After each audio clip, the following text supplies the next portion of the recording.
안녕하십니까. 본교 교무기획부장 엄윤호입니다. 코로나19로 인하여 학교 교육과정 설명회를 대면으로 진행하지 못하게 되어 아쉬움을 말씀드립니다. 지금부터 2022학년도 1학기 학교 교육과정 설명회를 시작하겠습니다. 국민 의례 등의 각종 의식은 생략하도록 하겠습니다. 다음은 교장 선생님의 인사 말씀이 있겠습니다. 본교 박병원 교장 선생님이십니다. 안녕하세요. 논산공업고등학교 교장 박병원입니다. 세계적 전염병인 코로나19로 인해 얼마나 어려움이 많으십니까? 그럼에도 학교에 대한 관심과 조언, 아낌없는 도움에 깊은 감사의 말씀을 드립니다. 올해 교육과정 설명회는 마땅히 얼굴을 뵙고 인사드릴 것으로 기대했지만 여의치 않은 상황이 지속되고 있기에 이번 1학기 설명회는 비대면으로 진행하게 됨을 이해해 주시기 바랍니다. 아시는 바와 같이 봄방학과 더불어 다소 늦은 3월 21일에 1학기를 시작하는 어려움을 겪었습니다. 원만한 학사 운영과 학생들의 안전을 위한 부득이한 조치였음을 널리 이해해 주시고 항상 학교는 학생들의 안전을 위한 공간, 꿈을 이루는 공간이어야 함을 명심하도록 하겠습니다. 2022학년도 새학기에도 믿음과 감동을 주고 미래를 준비하는 행복한 학교를 만들기 위한 교육 과정을 운영할 것입니다. 3년 연속 운영되는 혁신지원 사업 운영과 공무원, 공사, 부사관 등 명품 취업반 운영, 그리고 산학 일체형 도제학교 운영을 특색 사업으로 학생들이 꿈을 찾고 꿈을 갖고 꿈을 이룰 수 있도록 학습 수요자 요구를 반영한 다양하고 실질적인 교육과정을 운영하겠습니다. 제가 꼭 당부드리고자 하는 말씀이 있습니다. 우리 아이들의 목표가 없는 학교 생활은 학교 생활에 적응하기도 힘들 뿐더러 아이의 장래를 위해서는 도움이 전혀 되지 않는다는 것입니다. 내 아이의 꿈이나 졸업 후 목표가 무엇인지 꼭 한번 들어봐 주시고 기회가 닿으면 학교 담임 선생님들과도 진지한 대화의 시간 가지시길 부탁드립니다. 또한 우리 학교에 대한 지역사회의 부정적 인식을 개선하기 위한 등하교 시간 지키기, 교복 등 복장 단정히 하고 다니기, 인사 잘하기만큼은 생활화가 될 수 있도록 가정에서도 꼭 한번 살펴주시길 당부드리겠습니다. 아울러 학교가 운영되는 방향과 내용에 대해 다소 불만스러운 점이나 또 설명이 필요한 점, 아이의 학교 생활에 대해 궁금하신 점이 있으면 언제든 학교로 문의해 주시면 감사하겠습니다. 끝으로 이 지긋지긋한 코로나19 훌훌 털고 다음엔 대면할 수 있길 바라며 건강하시고 가정에 행복이 가득하시길 기원드리겠습니다. 감사합니다.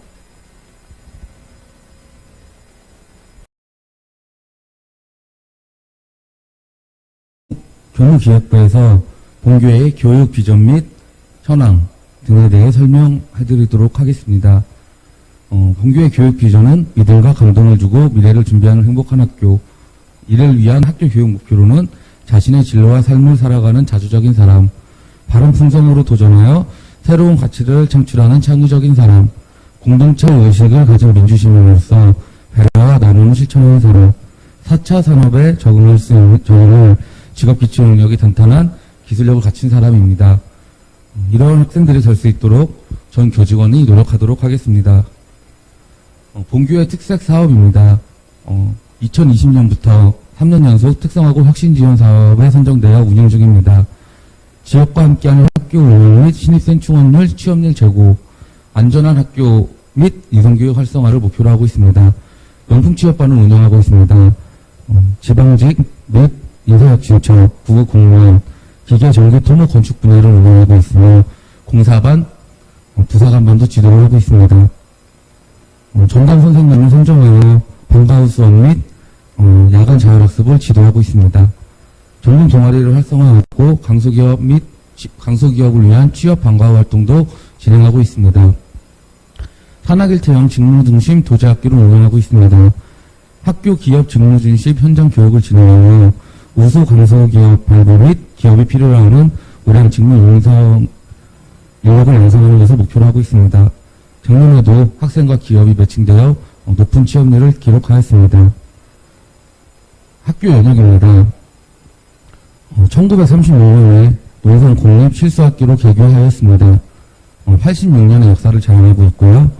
2020년 9월 1일 현재 교장선생님이신 박병원 교장선생님이 부임하셨고 2022년 80일에 졸업을 진행하여 100명의 학생들이 졸업을 하였습니다. 총 졸업생은 21,275명입니다. 2022년 3월 2일 103명이 입학을 하였습니다. 본교의 학생 현황입니다. 1학년 103명이 입학을 하였으나 전학 등으로 101명, 2학년 105명, 3학년 100명으로 306명의 학생이 본교에 재학 중입니다. 교직원 현황입니다. 교원 및 행정실, 또 교육 국무직 분들까지 80여 명의 교직원이 학생들을 위해 노력하고 있습니다. 교육과정 편성 운영입니다. 보통교과와 전문교과의 이수단의 비율을 봐주시면 좋을 것 같은데요. 저희는 직업교육을 하는 학교인 만큼 보통교과보다 전문교과의 비율이 높습니다. 보통교과 69단위, 전문교과 105단위, 창의적 체험활동 118단위로 총 학생은 192단위를 이수 후 졸업을 하게 됩니다. 학년별로 보시게 되면 1학년 때는 전문교과보다는 보통교과, 저희가 말하는 국어, 영어, 사회, 수학, 과학, 예체능 등의 교과를 더 많이 이수하게 됩니다. 그리고 전문교과도 1학년이기 때문에 실무 과목보다는 기초 과목을 이수하게 됩니다. 2학년에서는 보통교과 30단위, 실무교과, 전문교과 28단위로 절반 정도는 보통교과, 절반 정도는 전문교과를 이수하게 됩니다. 3학년 들어서는 보통교과의 비율은 상당히 작아지고요. 학생들이 이제 직업교육에 필요한 실무 과목 위주로 이수를 하게 됩니다. 2022년도 1학기 주요 행사 일정입니다. 저희가 3월 2일날 개학식 및 입학식을 진행하였고요. 미리 안내해 드린 바와 같이 기숙사 및 식당을 공사가 좀 지연이 되면서 봄방학을 진행하였습니다. 3월 21일 개학을 다시 이제 정상적인 교육과정을 진행하였고요. 3월 23일 1학년 기초학력 진단고사를 진행하였습니다. 4월 4일부터 4월 8일까지 본교에서 충남 지방기능경기대회를 진행하였습니다. 자동차 정비 및 건축헤드에 출전을 하였는데요. 모두 금메달을 본교에서 획득하였습니다. 4월 14일 날은 전교생을 대상으로 건강검진을 진행하였고요. 4월 22일에는 본교의 개교 기념일입니다. 이때는 재령 휴업일입니다. 5월 10일부터 5월 13일까지는 1학기 1회고사가 진행이 됩니다. 학부모님께서는 학생과 상의하여 학습 계획을 세우시면 좋을 것 같습니다.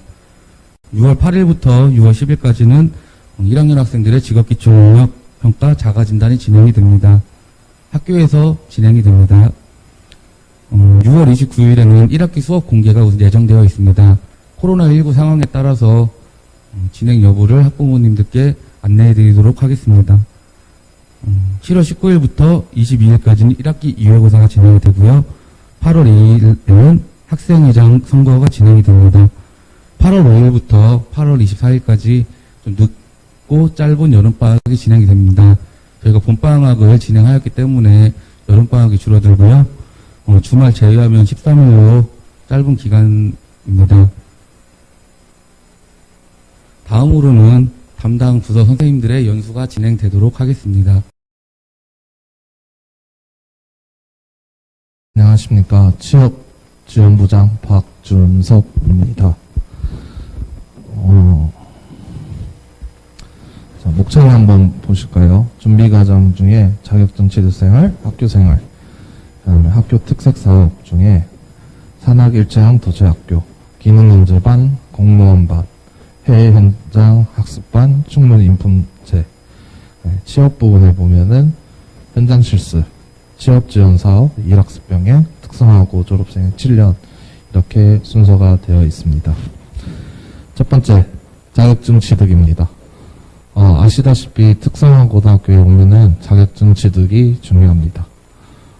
그 이유를 보면 회사에서 이제 취업을 하고 이런 학생들 중에 자격증을 있고 없고의 친구의 업무나 연봉 차이 이게 있습니다. 그렇기 때문에 자격증을 저희가 강조를 하고 의무 검정이라고 하죠. 필기 면제 검정에 하나씩 따게 그러면 추가적으로 필기 시험을 공부하고 실기를 학교에서 준비를 해서 이렇게 자격증을 따도록 지도하고 있습니다. 학생들이 조금 의욕이 없는 부분도 있지만은 그래도 졸업하기 전에 2개, 3개 정도를 따면은 충분히 좋은 회사에 취직할 수가 있고 취업을 하더라도 월급을 더 많이 받고 더 좋은 대우를 받는 과정이기 때문에 자격증이 아주 중요한 필수 항목 중에 하나라고 생각합니다. 그렇기 때문에 학교에서도 많은 동료와 자격증을 따면 5만원씩 이렇게 상품권을 지급하게 되는데 집에서도 가정에서도 학부모님들의 명언과 이제 자격증을 공부를 하라고 좀 지도를 하면 아주 좋을 것 같습니다. 기능사 일정은 1년에 4번 있는데 이미 1회 2회는 지났습니다. 그렇기 때문에 3회, 4회가 남았는데 원서 접수가 5월달에 한 번, 8월달에 한 번 이렇게 있습니다. 실제 필기시험은 6월달에 보고 6월달과 8월달에 봅니다.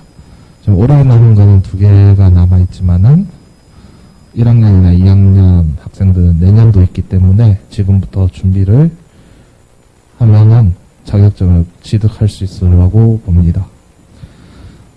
저희 학교는 4개의 과가 있습니다. 항공기계과, 이제 내년부터 항공전기과, 건축토목과, 식품응용화학과 이렇게 4개의 과가 있고 여기 보시다시피 관련된 자격증은 이렇게 있습니다. 기계과 같은 경우는 항공기체 정비 기능사부터 컴퓨터 밀링, 컴퓨터 응용 선반, 자동차 정비 기능사, 용접, 특수용접. 항공전기과는 전기 기능사, 승강기 기능사, 생산자동화 기능사 이러한 자격증이 있습니다. 건축토목과 같은 경우에는 건축도장 기능사, 전산응용 건축제도 기능사, 측량 기능사. 식품응용화학과 같은 경우는 제과제빵 기능사, 화학분석 기능사, 환경기능사, 식품가공 기능사 이렇게 있습니다. 학과는 이제 항공기계과는 이렇게 항공정비 쪽으로 가는 이렇게 하고 있고 지금 3학년 같은 경우는 자동차 기계과이기 때문에 자동차 관련 아니면 기계 관련 이렇게 취업을 보내고 있습니다. 전기과 같은 경우는 이제 전기에 관련된 직무를 학교에서 배우고 전기 관련된 산업체를 취업을 하도록 하고 있습니다. 건축토목과 같은 경우는 건축과 토목에 관련된 수업을 진행하고 건축회사나 측량회사 이런 쪽으로 취업이 나가고 있습니다.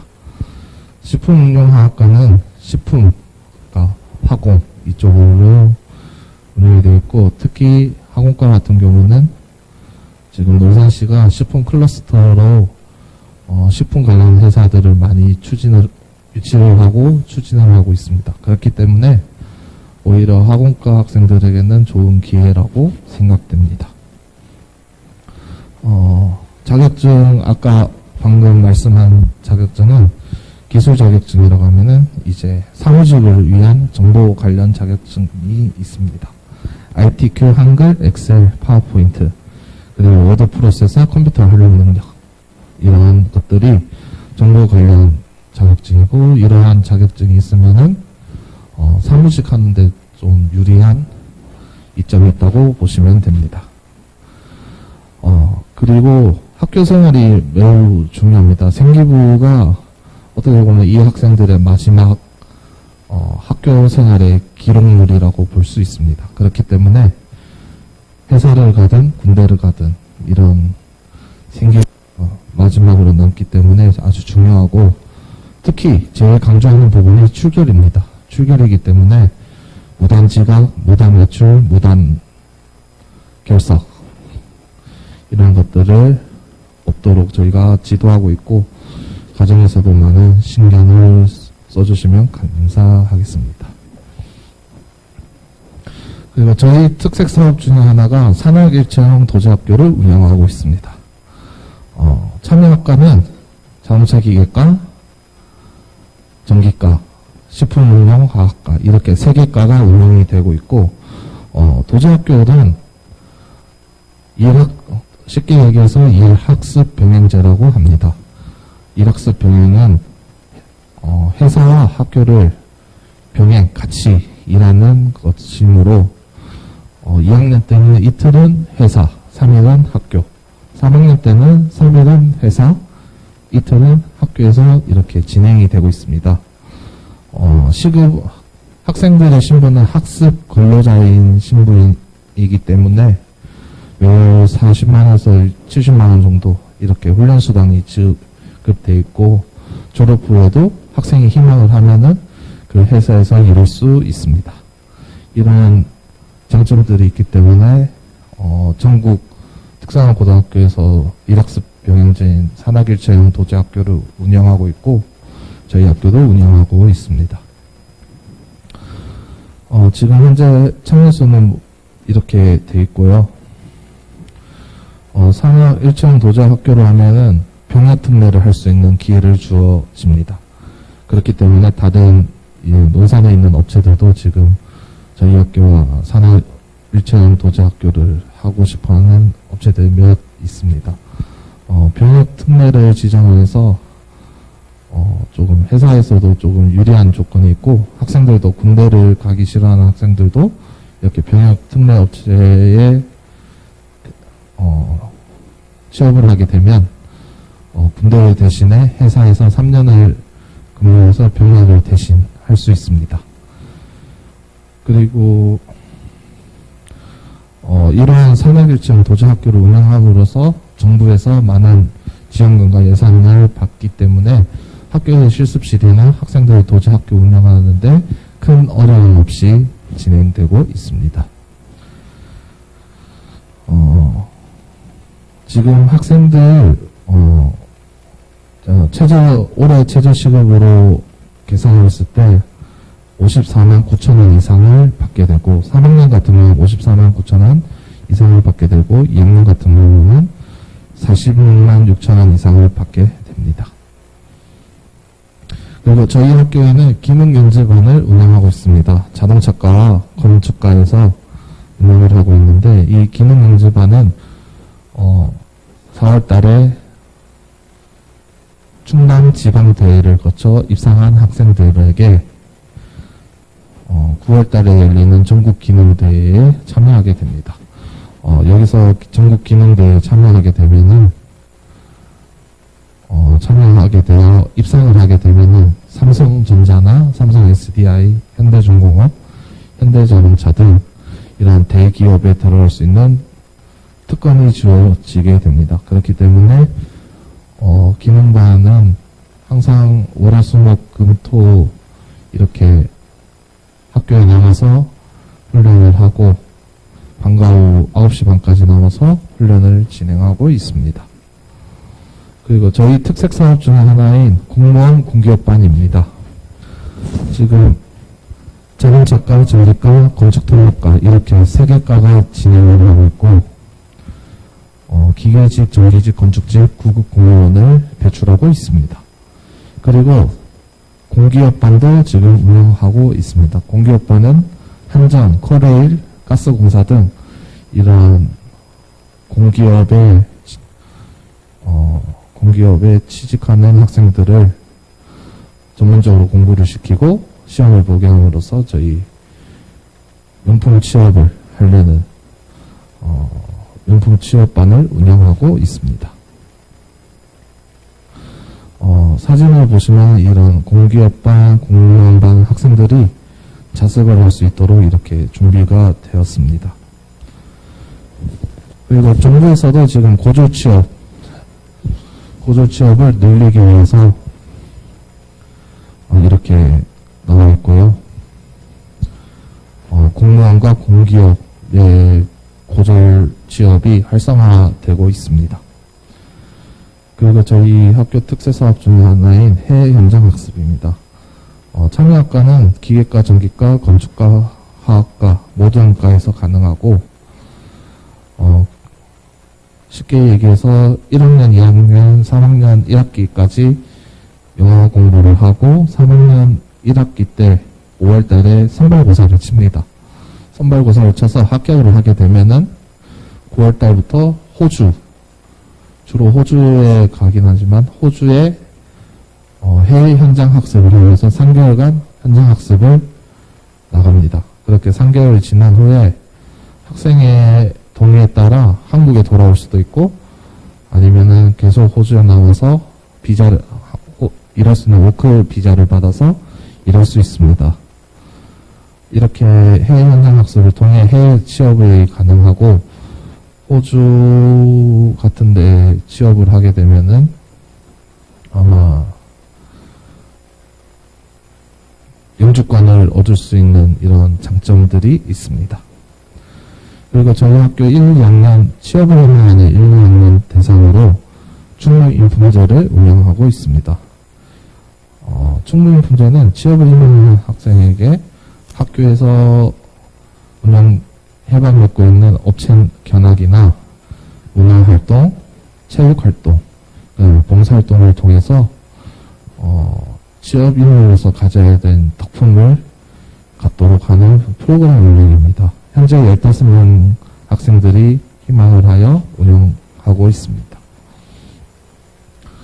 저희 취업 우수 사례 같은 경우는 공무원도 배출이 되고 있고 글로벌 해외 인턴십으로 이렇게 학생이 나가 있고 기능반 학생도 현대 한성넥스라는 대기업에 지금 다니고 있고 이렇게 강소기업 괜찮은 중소기업이지만 강한 기업들을 학생들이 나가고 있습니다. 현장 실습은 기존의 현장 실습은 그냥 막노동하러 간다는 의미였다면 지금은 학습 중심의 현장 학습이 되어 3개월 동안 위험한 일은 절대로 안 할 거고 학생들이 오히려 배우면서 기술을 배워가면서 일을 배워가는 단계를 지니고 있습니다. 수업 일수에 3개월, 최대 3개월 정도 할 수 있고 저희가 업체를 발굴하여 학생들에게 매칭을 해서 2학기 때부터 보내고 있습니다. 그리고 학생들이 취업을 하면 이렇게 정부에서 국가 지원 사업들이 있습니다. 처음에 고교 취업 연계 장려금과 청년내일 채용 공제, 그다음에 청년 희망 적금 이렇게 세 가지가 있는데 고교 취업 연계 장려금은 학생이 현장 실습을 통하고 취업을 하게 되면 1년 동안 근무하게 되면 500만 원의 장학금을 지급하는 제도입니다. 그렇기 때문에 작년에는 400만 원이었지만 올해는 500만 원 이렇게 늘어났다고 보시면 됩니다. 그리고 청년 내일 채용 공제는 5인 이상 중소기업의 정규직으로 취직을 하면 2년 동안 적금이 드는 겁니다. 본인이 2년간 300만 원을 적금을 하면 정부에서 600만 원 지원을 해주고 기업에서 300만 원을 지원을 해줘서 만기 때 2년이 지나고 난 다음에 1,200만 원에 플러스 이자에서 한 1,300만 원 정도 모으는 제도입니다. 그렇기 때문에 학생들이 2년 동안 회사를 다니면서 1,200만 원의 적금을 들 수 있게끔 이렇게 만드는 국가 제도입니다. 그리고 요즘 몇 달 전에 떴던 청년희망 적금입니다. 만 19세 이상에서 만 34세 이하 청년에게 총 급여 3,600만 원 이하의 내국인 대상으로 한 달에 50만 원씩 내면 이자가 98만 5천 원 주는 이런 적금도 학생들이 혜택을 받을 수 있습니다. 그리고 학생들이 조금 지나서 기업을 다니다가 전세 자금을 빌려 집을 대출하는 이런 청년 중소기업 취업 청년 월세 보증금 대출 제도도 있습니다. 연금리 1.2%의 1억 원 이하의 금액을 빌릴 수 있는 제도입니다. 이거는 500만 원 주는 한국 취업 연계 장려금에 대한 홍보물인데요. 한번 같이 보실까요?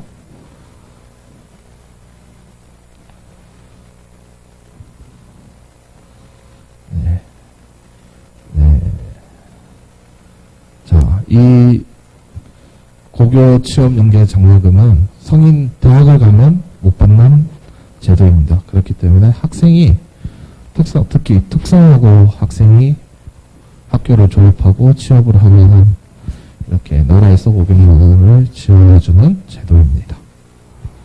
그리고 현재 대한민국 취업 시장은 이렇게 조금 불경기가 있습니다. 대학은 나왔는데 취업을 못하고 아직 부모님들한테 28, 30이 됐는데도 부모님에 사는 니트족, 이런 니트족이 있습니다. 그렇기 때문에 지금 대학을 졸업을 해봤자 의미 없는 이런 백수들이 많은 현실이고요. 그렇기 때문에 이것을 해결하기 위해 이학습 병행이라는 게 저희 나와 있습니다. 중요한 거는 저희는 지금 이학습 병행을 고등학교 했던 도자학교와 같이 학생들이 취업을 하고 대학교를 같이 진행하는 이런 사업을 하고 있습니다. 지금 현재 작년에도 저희 졸업생 중에 15명 정도가 이학습 병행을 해서 공주대, 한밭대 이렇게 학교를 다니면서 회사를 다니는 이학습 병행을 하고 있습니다. 올해 같은 경우는 한밭대 공주대와 그대로 연결을 할 예정이고요. 그리고 대전에 있는 대전 폴리텍이랑 피테크라는 이학습 병행을 체결해서 운영할 예정입니다. 그렇기 때문에 학생들이 무조건 대학 간다는 것보다는 이학습 병행을 통해서 회사에서 월급을 받아가면서 주말에는 아니면 야간에는 학교를 가서 대학교 수업을 듣고 이렇게 4년을 다녀서 학위를 딴 다음에 학생이 자기가 더 공부에 열정이 있거나 아니면 공부를 해야 되겠다고 하는 학생들은 대학원을 가서 석사, 박사까지 받을 수 있는 이런 제도이기 때문에 어떻게 보면 학생들에게 다양한 기회를 제공할 수 있는 것뿐만 아니라 안정적으로 대학을 다니면서 일을 할 수 있는 일석삼조의 제도라고 보시면 됩니다. 그리고 특성화고등학교에서 바로 대학 가는 것보다는 선취업 후 진학이라는 이런 제도가 있습니다.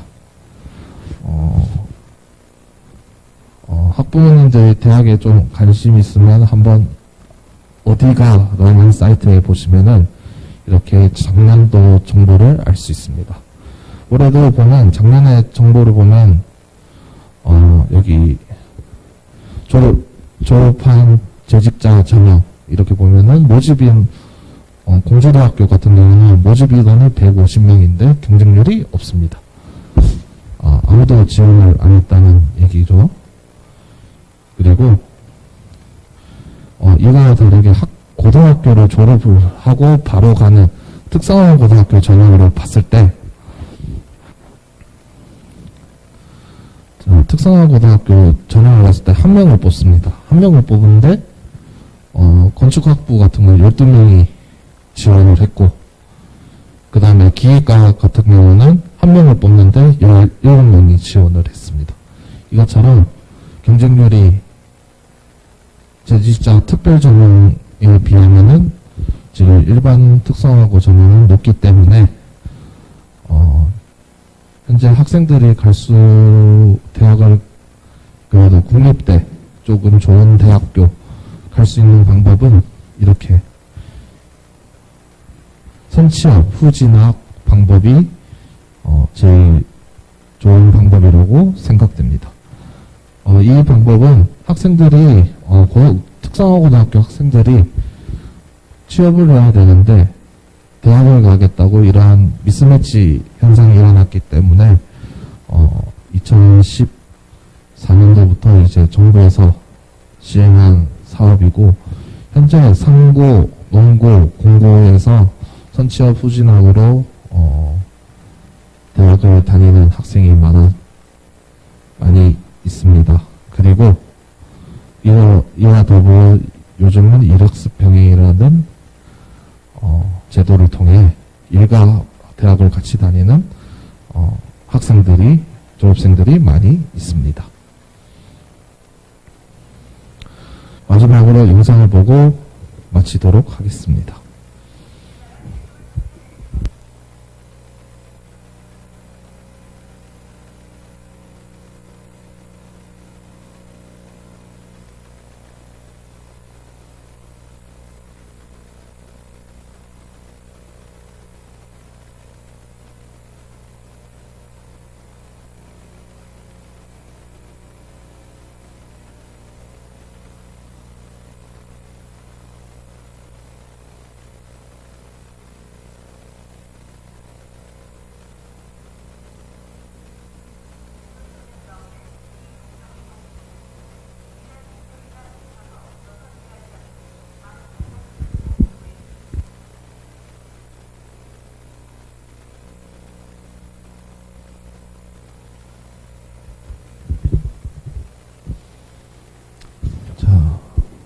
특성화고등학교의 엘리트 코스입니다. 특성화고등학교를 졸업을 하고 취업을 한 다음에 병역특례를 하고 일학습 병행을 해서 7년 정도가 되면은 이 학생은 7년 뒤에 27살이 되면 대학도 졸업이 되어 있고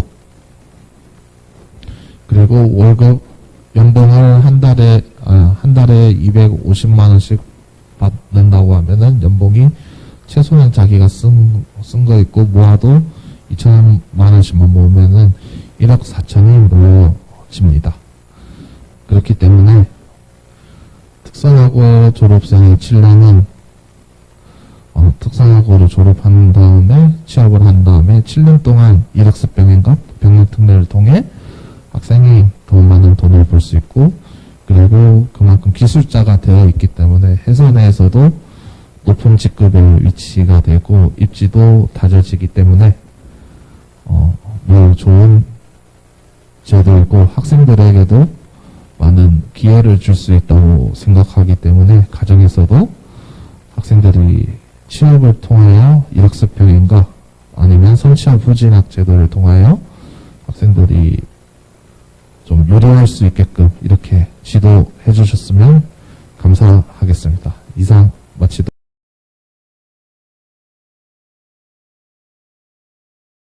안녕하십니까.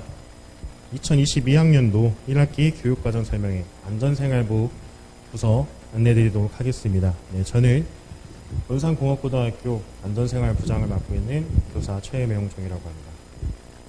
네, 저희 안전생활부 부서에 관련된 내용 말씀드리도록 하겠습니다. 네, 먼저 안전생활부 담당하고 있는 업무에 대해서 설명드리도록 하겠습니다. 부서의 이름 그대로 학생들이 안전하게 학교 생활을 할 수 있도록 지원해주고 도와주는 부서라고 할 수 있겠습니다. 먼저 학교폭력이 발생하지 않도록 예방교육과 혹시나 발생하게 되면 발생에 대한 사안 처리, 학생에 대한 지도 및 보호 조치 등을 담당하고 있습니다. 그리고 학교생활 지도 및 선도 프로그램을 운영하고 있으며 선생님들의 교권 보호, 교육활동 침해, 학습권 침해에 대한 관련 사안을 처리하고 있습니다. 그리고 다음에 학생 자치활동의 운영을 통하여 학생들이 자기주도적으로 학교 생활을 할 수 있도록 협조하고 있고요. 안전교육 및 보건, 학생 건강 관련된 업무들을 진행하고 있습니다. 네, 이러한 안전한 학교 생활은 2022년 논산공업고등학교 학교 생활 규정에 의거하여 학생들이 생활을 하게 되는데요. 네, 이 학교 생활 규정은 학교 홈페이지에 업로드 되어 있습니다. 학교 생활 규정에 대해서 확인해 보고 싶은 학부모님께서는 학교 홈페이지에 방문하셔서 학교 생활 규정을 확인해 보실 수 있으니까요. 한번 확인 부탁드리도록 하겠습니다. 네, 이 학교 생활 규정을 기반으로 학교 생활을 진행을 하게 되는데요. 그 중에서도 이제 그린 마일리지 제도라고 하여 상점 그리고 벌점 제도가 운영이 되고 있습니다. 다 학생들에게 모범이 되는 행동을 한다라고 하면 교사로부터 부여된 상점에 따라서 누적 상점에 대한 포상이 지급될 수 있고요. 선도위원회가 열리게 되는 중대 사안이 발생을 하거나 벌점이 과다하게 쌓여서 누적이 되면 그것에 따른 선도위원회가 개최가 되게 됩니다. 선도위원회의 개최에 따라서 반성을 어떻게 하고 있느냐, 개선의 여지가 있느냐에 따라서 지도 활동이 이루어지도록 되어 있습니다. 방금 말씀드린 이제 상벌점 기준은 다음과 같습니다. 이 다음과 같은 이 상벌점 기준은 가정통신문으로 학교 홈페이지에 안내가 될 텐데요. 상점 기준이라 하면 학생들이 학교 생활을 하면서 적극적으로 참여하면서 모범이 되는 봉사라든지 좋은 학교에 도움이 될 수 있는 일을 한다든지 아니면 다른 학생들을 도와준다든지 하는 좋은 활동들을 했을 때 상점이 부여가 되게 되고요. 이제 벌점과 같은 경우에는 미인정 결석 혹은 미인정 결과 주택 지각 같은 경우 자동차나 오토바이를 타고 학교를 등교를 한다든가 경미한 교권 침해 행위, 교내외에서 음주 또는 흡연을 한다든지 소지나 반입 또한 포함입니다. 교내에서 단순한 다툼 또는 심한 욕설을 하거나 두발, 웅이, 복장에 대해서 다른 사람에게 혐오감을 준다든지 위압감을 줄 수 있는 그러한 복장에 대해서는 저희가 규제를 하고 있습니다. 면학 분위기 저의 수업 시간에 휴대전화를 저희가 걷고 있지는 않는데 혹시나 선생님들께서 수업을 하고 있는 도중에 휴대전화 사용으로 인해서 학습에 방해가 된다고 하면 그것에 따른 벌점이 부여될 수 있겠고요. 이러한 상벌점 기준에 따라서 학생들이 생활을 하게 된다고 보시면 되겠습니다. 저희가 이제 인터넷 상벌점 관리 시스템을 활용하고 있기 때문에 상점이 부여가 되든지 벌점이 부여가 되든지 학생과 학부모님들께 연락이 간다는 점 알고 계시면 되겠습니다. 보시면 저희가 무리한 조건을 달고 학생들에게 따르기를 요청하는 것이 아니라 바르고 안전하게 그리고 최소한의 학교 생활에 원활한 학교 생활을 위하여 지켜야 할 것들에 대해서 벌점을 주고 있으며 이것이 꼭 학생들을 처벌하고 벌하기 위해서 진행되는 것이 아니라 학생들이 올바른 학교 생활을 할 수 있도록 생활이 개선이 될 수 있도록 지도를 하기 위해 상벌점 프로그램을 운영하는 것이기 때문에 이것에 대해서 학생들을 학교 밖으로 내몬다든지 벌을 주기 위해서만 상벌점 시스템이 진행된다고 오해하지 않으시고 꼭 학생들이 바른 태도를 가지고 바른 인성을 가지고 학교 생활을 할 수 있도록 하기 위한 제도라는 점 꼭 알아주시길 부탁드리겠습니다. 이 상벌점 같은 경우에는 벌점 총계가 50점 이상이 되면 교내봉사, 100점 이상이면 사회봉사, 150점 이상이면 특별교육이수, 총계 200점 이상이 되면 출석정지, 250점 이상이 되면 퇴학으로 처리가 될 수 있는데요. 이것은 무조건 이렇게 처리된다는 것이 아닌 이 정도의 벌점이 쌓였을 경우에 선도위원회에 회부가 되어서 학생 본인의 의견과 학부모님의 의견과 다양한 상황들을 들어보고 판단하에 이러한 조치가 내려질 수 있음을 안내해 드리고 있는 것입니다. 선도위원회라는 것 자체가 결국 학생이 올바른 길로 갈 수 있도록 선도하는 것이 목적이기 때문에 저희가 처벌의 목적이라기보단 학생들이 다른 생활로 학교 생활을 유지할 수 있도록 학교에서 중도 탈락하지 않고 학교 생활을 할 수 있도록 도와주기 위한 것임을 다시 한번 말씀드리도록 하겠습니다.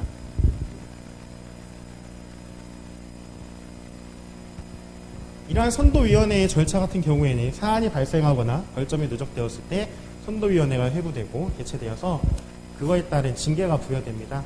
징계가 이행이 되었을 경우에는 그것으로 종결이 되지만 혹시 그 내려진 징계에 대해서 이행이 되지 않는다라고 하면 선도위원회에 재회부가 되고 반성이 어떻게 이루어지는가 선도 개선의 여지가 있는가에 따라서 또 다른 징계가 진행이 되게 되어 있습니다. 네, 방금과 같은 그러한 진행들, 선도위원회 및 벌점 제도, 이것들은 모두 우리 학교 학생들의 안전한 학교 생활을 위해서 진행된다는 점, 다른 학생들, 모든 학생들의 안전한 학교 생활을 위해서 진행된다는 점 꼭 인지 부탁드리겠습니다. 그럼 학교 폭력에 대해서 말씀드리도록 하겠습니다. 예, 저희 지금 올해 학교 폭력이 벌써 10건 이상이 발생을 했는데요. 한 달도 되지 않는 시간 동안 이렇게 학교 폭력이 많이 벌어진다라는 것은 학생 및 주변 사람들의 학교 폭력에 대한 인식이 많이 부족하기 때문에 이런 상황이 벌어진 것이 아닌가라는 생각을 해보고 있습니다. 학교 폭력의 유형은 굉장히 다양합니다. 신체 폭력, 사이버 폭력, 언어 폭력, 따돌림, 금품갈취, 강요, 성폭력, 다양한 이런 폭력 유형들이 있는데요.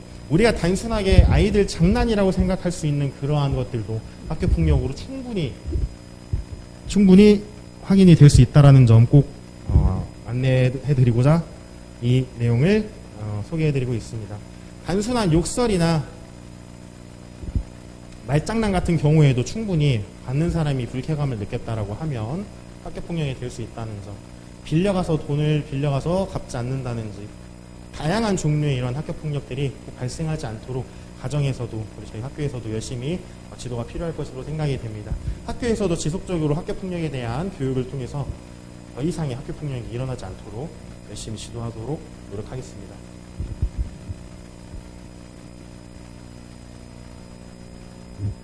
자, 학교 폭력이 발생하지 않으면 좋겠지만 학교 폭력이 혹시나 발생한다라고 하면 다양한 루트를 통해 학교 폭력 사안이 접수가 되고요.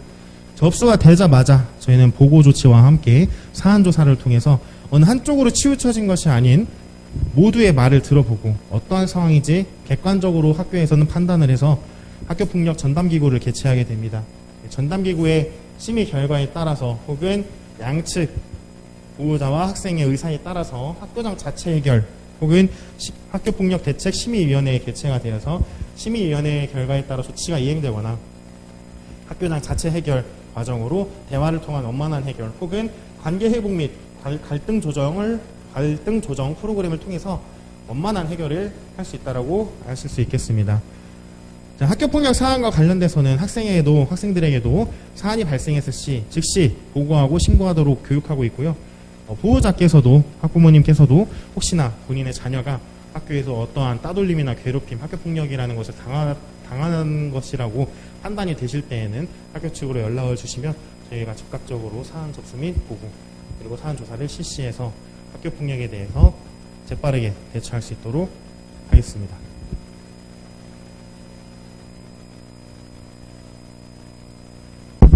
다음 교권 침해, 교육활동 침해에 대한 말씀을 드리도록 하겠습니다. 교육활동 침해, 이 교권 침해, 요즘에는 교육활동 침해라고 말씀을 많이 드리는데요. 이것은 꼭 학생들에게서만 일어나는 것이 아니라 보호자 혹은 외부인으로부터도 교육활동 침해가 많이 일어납니다. 먼저 학생에 의한 교육활동 침해 먼저 말씀드리겠습니다. 네, 교사에 대한 악의적인 허위사실 유포나 손괴, 어떠한 교사가 게시해놓은 문서라든지 불만의 표시로 학교에다가 학교 기물을 파손한다든지 하는 경우가 있을 수 있고요. 수업 중에 학생이 특정 교사에게 욕설이나 비상식적인 행동을 하는 경우, 혹은 특히 이제 여성 선생님들께 해당되는 일이 많이 될 텐데요. 성범죄, 특히 신체 특정 부위를 스마트폰으로 촬영하거나 동의받지 않은 동영상 촬영 등 그런 것들을 핸드폰으로 전송한다든지 서로 돌려본다든지 하는 경우들, 다양한 교육활동 침해의 종류가 있습니다. 혹은 수업을 고의적으로 방해하거나 타 학과 타 학반에 들어와서 선생님의 수업을 방해한다든지 하는 다양한 교육활동 침해의 종류가 있습니다. 이러한 교사의 교육활동을 방해하는 사안이 발생을 한다면 선도위원회를 거쳐서 조치를 받게 되는 점, 그리고 이러한 행동들이 모두 본인이 아닌 다른 우리 반 학생들의 교육권, 학습권을 침해하는 행동이란 점, 다시 한번 학부모님들께서도 자녀분들에게 꼭 교육 부탁드리도록 하겠습니다.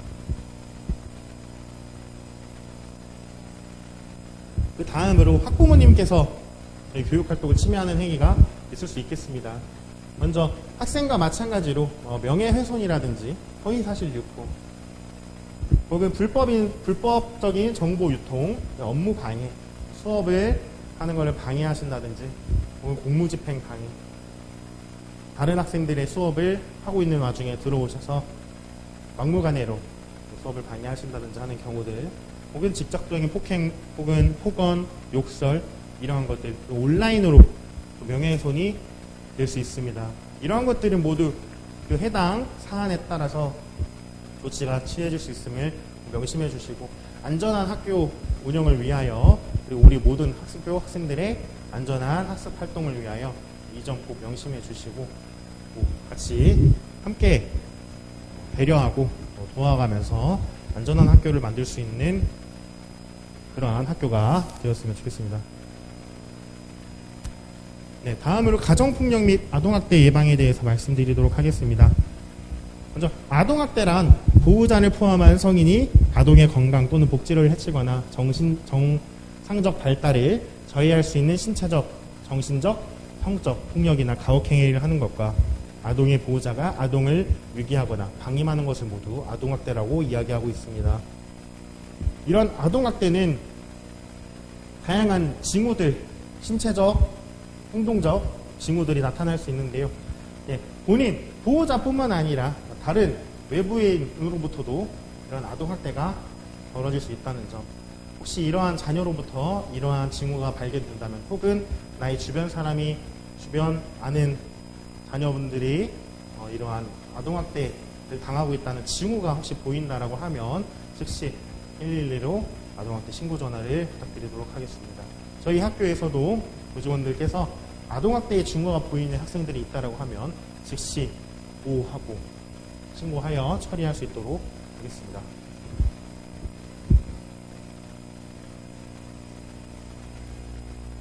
다음으로 청소년 자살 예방 교육에 대해서 짧게 말씀드리도록 하겠습니다. 네, 요즘 청소년들의 자살 이것은 이제 전통적으로도 많이 심각하게 다뤄졌던 내용인데요. 네, 청소년 자살의 징후를 보면 자살에 대한, 그리고 죽음에 대한 언급이 많아지거나 높은 관심도를 보이는 경우, 혹은 평소에는 하지 않던 특이한 행동을 한다는 경우, 그리고 대인관계, 그리고 대외적 활동을 기피하고 피하고 참여하지 않으려고 한다든가, 과격한 행동 또는 세상에 대한 분노와 적개심을 표출하는 경우가 있습니다. 혹은 인터넷 검색으로 자살이나 이런 폭력적인 것을 검색해 본다든지, 평소에는 하지 않던 대화의 패턴을 보인다든지 하는 경우들이 다양한 청소년 자살의 징후가 있겠습니다. 이러한 자살의 징후들을 보았을 때 그냥 넘기지 마시고, 사춘기라고 넘기시지 마시고, 자녀와의 충분한 대화를 통해서 가정에서는 원만한 의사소통, 그리고 정서적인 교감을 통해서, 학교에서는 선생님과 제자 간의 친밀한 관계 유지, 그리고 지속적으로 관심을 갖고 의사소통을 하고 전문 상담을 통해서 자살 징후가 있는지, 혹시나 자살 징후를 보이는 학생에게는 충분한 도움이 될 수 있도록 지원하도록 하겠습니다.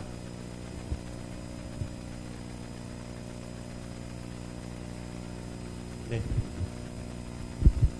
우리 아이들이 안전하게 학교 생활을 하기 위해서는 선생님, 그리고 학생, 그리고 학부모 여러분 모두가 함께 존중하고 서로 배려를 통하여 함께 노력해야지만 우리가 안전하게 우리 자녀들이 학교 생활을 할 수 있을 것이라고 생각이 됩니다. 네, 우리 학부모님께서도 많은 학교에 대해서 많은 관심, 그리고 자녀에 대해서 많은 관심 부탁드리도록 하겠습니다. 저희 안전생활부도 안전한 학교 생활 보장을 위해서 열심히 노력하도록 하겠습니다. 네, 이상 안전생활부장 최명종이었습니다. 감사합니다.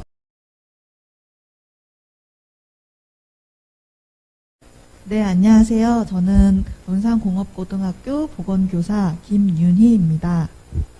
오늘은 학부모님들께 디지털 성폭력에 대해서 안내드리려고 합니다. 디지털 성폭력과 성폭력의 개념에 대해서 먼저 말씀드리겠습니다.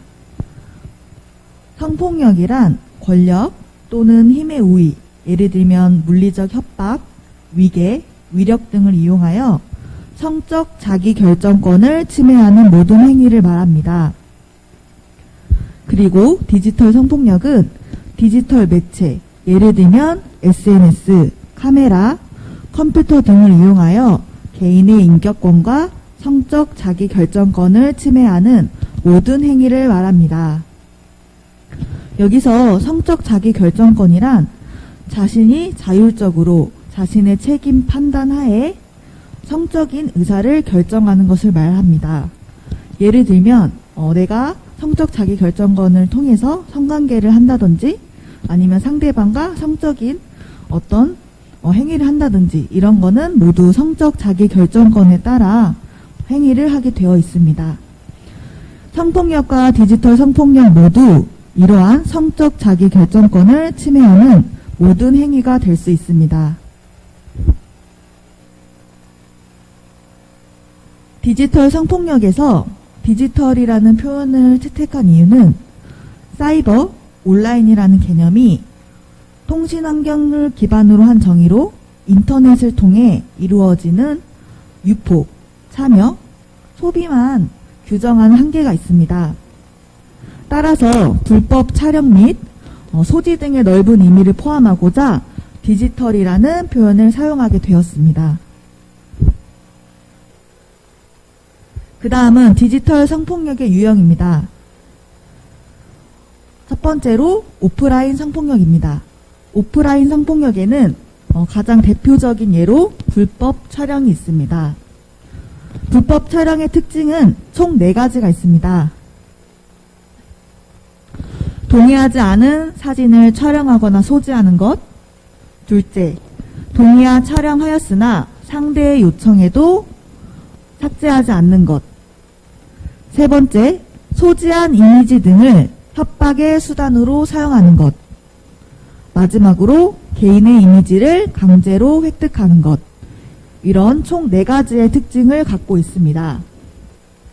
그래서 불법 촬영은 불특정 다수를 대상으로 하며 동시에 여러 명의 피해자가 발생할 수 있습니다. 이런 불법 촬영의 피해를 입었을 때는 이렇게 3가지의 방법으로 피해에 대해 우리가 신고를 할 수 있습니다. 첫 번째로 설치형 카메라를 증거물로 확보하여 경찰에 제출합니다. 두 번째, 지하철 불법 촬영의 피해를 겪은 경우 문자로 112 신고 접수가 가능하며 타고 있는 지하철의 칸 번호와 이동 방향을 문자로 작성하여 전송합니다. 세 번째, 촬영 직후 바로 삭제하였다고 할지라도 디지털 포렌식으로 일부 복구가 가능하며 촬영한 것만으로도 신고가 가능합니다. 그 다음은 온라인 성폭력입니다. 온라인 성폭력의 특징은 총 3가지입니다. 첫째, 성적 촬영물을 비동의 유포하는 것. 두 번째, 재유포를 하거나 제3자가 유포하는 것. 세 번째, 유포 협박하는 것입니다. 카톡의 사진을 보면 11살짜리 학생에게 이제 가해자가 이렇게 신뢰 형성을 하는 단계를 볼 수 있습니다. 학생의 상황에 공감을 해주며 계속해서 라포를 형성하는 모습을 보이고 있고요. 신뢰 형성을 한 후에는 다음의 사진처럼 유포 협박을 하게 됩니다. 이미 그 전에 가스라이팅처럼 학생을 자신의 손아귀에 쥐고 학생에게 계속 성적인 사진 전송을 원하며 나중에는 결국 성적인 사진뿐만 아니라 속옷 사진 그리고 학생의 알몸인 사진 이런 거를 요구하게 됩니다.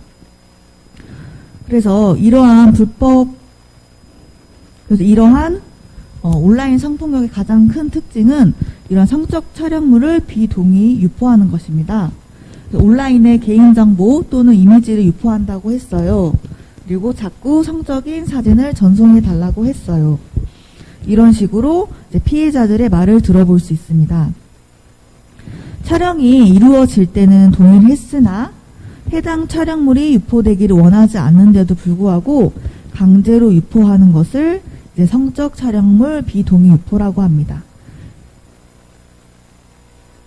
이러한 유포 그리고 협박 피해를 입었을 때는 첫 번째로 대부분의 피해자는 영상 유포로 인해 피해 사실을 밝히는 것에 고통을 느끼는 경우가 많으므로 충분한 지지와 전문기관의 연계가 필요합니다. 그리고 두 번째, 촬영에 동의했다고 순결하지 않는 피해자로 보는 것은 2차 가해가 될 수 있으므로 조심해야 합니다. 세 번째, 재유포도 성폭력 처벌법 적용이 가능하기 때문에 이런 부분에 대해서도 알고 계시면 좋을 것 같습니다. 네 번째, 단순 시청 및 저장도 가해 행위이므로 법률적 처벌이 가능하고요. 다섯 번째, 해외 사이트는 가해자 특정이 어려우나 법적 조치를 통해 도움을 받을 수 있습니다. 여섯 번째, 유포로 인한 피해가 확대될 우려가 있고 신변의 위협을 받는 경우가 많아 경찰 신고로 피해를 종결시킬 수 있으므로 신고를 권유합니다. 마지막으로 스토킹 등 2차 피해 발생 가능성이 있기 때문에 신변 보호를 요청하거나 민사상 접근 금지, 그리고 가처분 신청 등 피해자 보호 제도 활용을 가능하도록 지원하는 곳을 연계시켜야 합니다. 그 다음으로는 이제 온라인 스토킹, 이제 사이버상 성적 괴롭힘입니다. 해킹 어플리케이션을 설치하거나 계정을 해킹해서 내 개인정보를 통해 이거를 괴롭히는 방법이 있고요. 두 번째는 이제 협박 전화 또는 계속되는 원치 않은 문자를 통해서 사이버상 성적 괴롭힘이 될 수 있습니다. 이러한 사이버상 성적 괴롭힘을 당했을 때는 이제 가해자와 지속적으로 연락하지 않고 바로 경찰에 신고하도록 합니다. 두 번째, 가해자가 협박하기 위해 보낸 촬영물, 예를 들면 화상 채팅 영상을 저장하여 확보할 수 있도록 안내합니다. 메신저 형태의 경우 대화방을 유지하고 있으면 수사에 도움이 될 수 있으므로 대화 내용을 이메일 보내기 기능을 이용해 주고받은 메시지를 텍스트로 저장합니다. 신고 시 필요한 내용은 화면에 상대방의 글, 아이디, IP, URL, 캡처 날짜 등 가능한 모든 것이 보이도록 캡처합니다. 그리고 게시판 목록 등 맥락을 알 수 있는 정보를 저장하는 것이 가장 중요합니다. 그래서 이러한 디지털 성폭력은 가해 행위의 집단성, 그리고 시공간 제약이 없는 가해, 그리고 빠른 전파성, 피해 기록의 연속성, 그리고 익명성과 비대면성입니다. 가해 행위의 집단성은 어디서든 누구든 촬영하고 업로드 공유할 수 있는 환경이며 대다수가 방관자 그리고 가담자가 되기 쉽습니다. 그리고 두 번째로 다양한 플랫폼, 제목 변경, 편집 등으로 유통의 범위가 무한 확장되어 빠른 전파성이 있으며 피해가 발생하면 영원히 끝나지 않습니다. 그리고 마지막으로 가해자가 느끼는 죄책감이 악화되고 명백한 폭력이 놀이처럼 느껴져 버리게 됩니다. 따라서 이러한 디지털 성폭력이 요새 유행하고 있는 만큼 디지털 성폭력을 예방하기 위해서 학부모님들께서도 이러한 성폭력에 대해서 알고 계시고 어떤 이런 피해를 입었을 때는 어떻게 조치를 해야 하는지 이 교육으로 인해서 조금이나마 알 수 있으셨으면 좋겠습니다. 네, 출처는 서울특별시 교육청에서 제가 출처를 따서 했고요. 이상으로 디지털 성폭력 예방하기를 마치도록 하겠습니다. 감사합니다. 이상으로 담당 부서 선생님들의 연수가 진행이 되었고요. 2학기에는 대면으로 학교 교육과정 운영 설명회가 진행되어 학생 담임 선생님과의 상담 시간이 이루어지기를 바라겠습니다. 이상으로 2022년도 1학기 논산공업고등학교 학교 교육과정 설명회를 마치겠습니다. 네, 감사합니다.